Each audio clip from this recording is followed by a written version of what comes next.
Germany won the First World War by 1916 without a single shot being fired on German soil. British convoys were blown out of the Atlantic by German subs, the French army mutinied, and the Russian army was defecting. With British Prime Minister Lloyd George up against a wall, Lionel Rothschild and the Jewish Zionists offered the British a deal they couldn't refuse.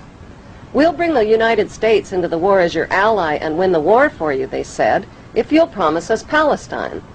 In April of 1917, President Wilson got the green light and declared war on Germany. Because of overwhelming opposition to the war, Wilson invoked the draft and passed the Espionage Act, forcing Americans to fight or be thrown in jail.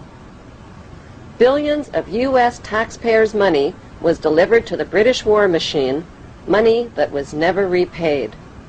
In return, the British government wrote the famous Balfour Declaration and addressed it to none other than Lord Lionel Rothschild. The declaration promised Palestine and Israel to the Rothschild Zionists.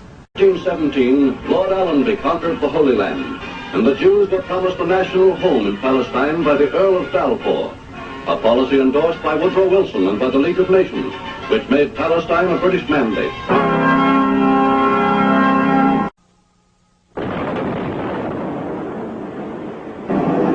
With the fall of Nazi Germany, the Rothschilds wasted no time waving their Balfour Declaration at the British government and reminding them of their written promise to give them Palestine. But how could the British promise the Arab land of Palestine to the Jews? In 1917, the British parachuted free opium and hashish to the Turkish troops and stole Palestine from them.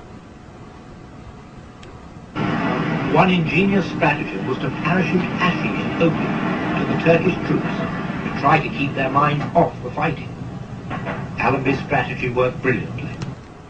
During World War II, the British needed Arab oil and signed an agreement with the Arabs which forbid Jewish immigration into Palestine. Then at the end of the war, the British broke their agreement with the Arabs and allowed the Rothschild Jewish Zionists to smuggle hundreds of thousands of Jews from around the world into Palestine. To win public support, the Rothschilds, who owned Reuters and the Associated Press, bombarded their media empire with images of homeless Jewish Holocaust refugees crowded together in ships off the coast of Palestine. On October 24, 1945, the bankster pirates gave birth to their most powerful weapon of global control, the United Nations. According to plan, the British pulled out of Palestine and gave the land to the Jewish Zionists. These Zionist extremists call themselves God's chosen race of people and believe they have a God-given right to the land of the Palestinians. It is important to know that the land now called Israel was originally called Canaan in ancient times. Canaan was populated by the Canaanite people, who were the ancestors of today's Palestinians imprisoned in refugee camps in Israel. About 3,500 years ago, the Semitic Hyksos kings ruled Egypt for 100 years, but were expelled from Egypt into Canaan. The Egyptians called these Hyksos people the Habarus, which means Hebrews. These expelled Hebrews invaded and conquered the land of Canaan and changed the name of the land from Canaan to Israel.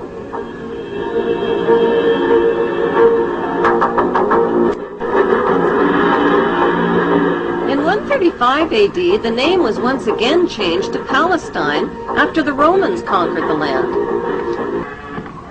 In 1948, the bankster-controlled United Nations officially turned Palestine into the Zionist State of Israel. To deal with the millions of Palestinian residents, the Israeli Jews massacred and drove them from their villages and homeland.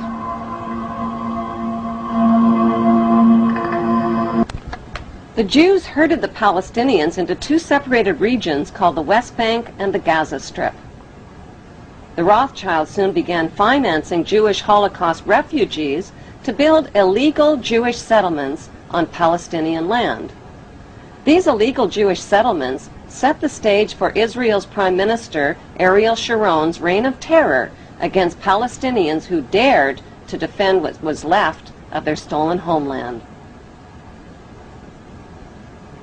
Like Saddam Hussein, Sharon violated dozens of UN resolutions by using hundreds of tanks and American-supplied gunships and planes in an unrelenting campaign of bombing, murdering, bulldozing, starving, and terrorizing the Palestinians off of what remained of their land. In violation of international law, Israel also secretly developed over 100 nuclear weapons of mass destruction capable of vaporizing the entire Middle East.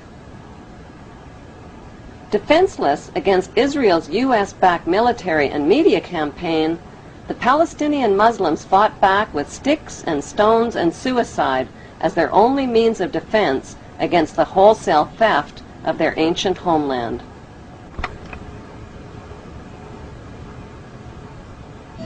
The story of the Bible was written by Hebrew Jews, who tell us that the Hebrew Jews are God's chosen race of people. Bible prophecy predicts that they will one day rule the world from their temple throne in Jerusalem, and that the world's King of Kings will be a descendant of King David and King Solomon of Israel. That is what Bible believers all over the world believe will come to pass. To turn this Bible prophecy into a reality would demand the cooperation of world leaders. It would also mean building a third temple in Jerusalem over the ancient ruins of King Solomon's temple. But there is one giant-sized problem. A sacred Muslim shrine called Dome of the Rock was already built on top of the ruins of Solomon's temple in the 7th century. It still stands majestically today in the heart of Jerusalem, and it would have to be destroyed.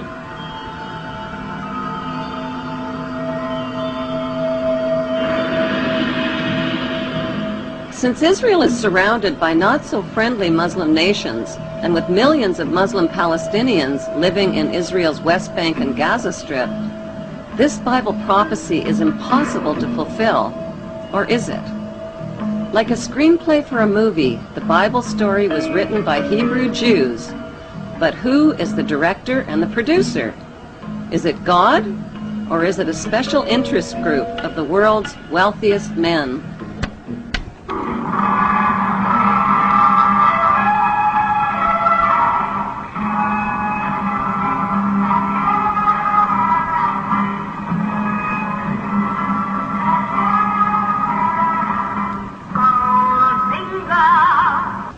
The Rothschilds, whose front companies had helped finance Hitler and the Jewish slave labor camps, had turned Jewish Holocaust victims into victimizers. Imprisoned inside barbed wire refugee camps, the Palestinians began to resemble the victims of Nazi concentration camp. According to author Simon Schama, the Rothschilds own 80% of the land of Israel. Even the flag of Israel flies the hexagram symbol from the Rothschild family's red shield.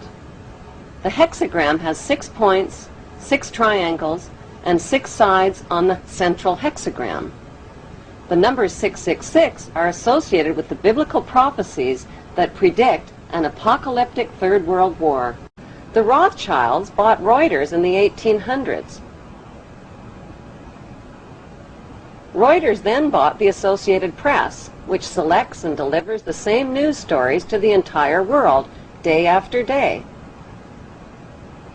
They have controlling interest in 3 major television networks and easily avoid media attention since they own it.